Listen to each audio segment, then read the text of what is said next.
Greetings children.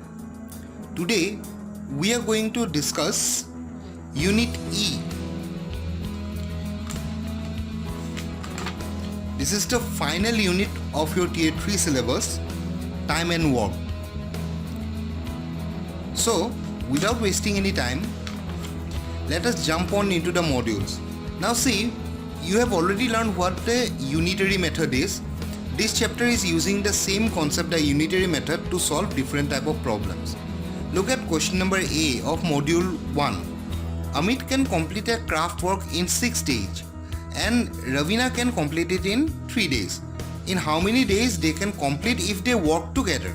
So first of all, in 6 days Amit completes the work. That means in 1 day Amit completes 1/6 of the work. In the same way, in 3 days Ravina completes the work. That means in 1 day Ravina completes 1/3 of the work. So in 1 day, if they both work together, that means both completes 1/6 plus 1/3 of the work. That is, when you do the addition, we will get 3/6 of the work. That means 3/6 of the work is completed in 1 day. Then the whole work will be completed in 1 divided by 3/6. Okay, so when we convert the division sign into multiplication sign, it becomes 6/3.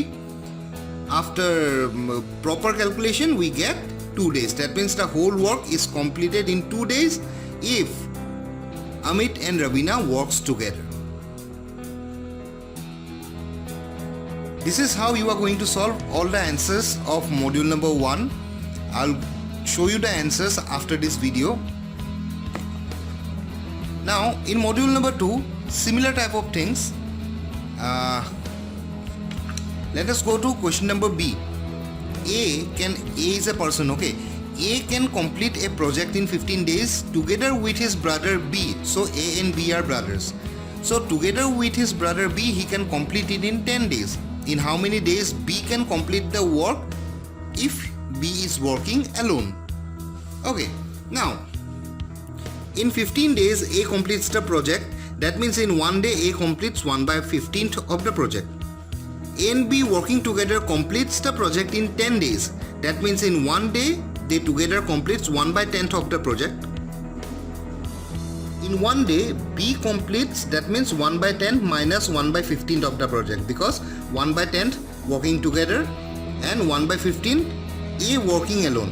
So 1/10 minus 1/15 will be the part of the project that will be completed by B in 1 day if B works alone. So after proper calculation we get 1/30. So in 1 day B completes 1/30 of the projects. That means B alone can complete the work in 30 days. So this is how you are going to solve all the problems in module number 2. Module number 3 is also almost similar. Nothing more very complicated in that. You can go through the demo also and I will show you the answers after this.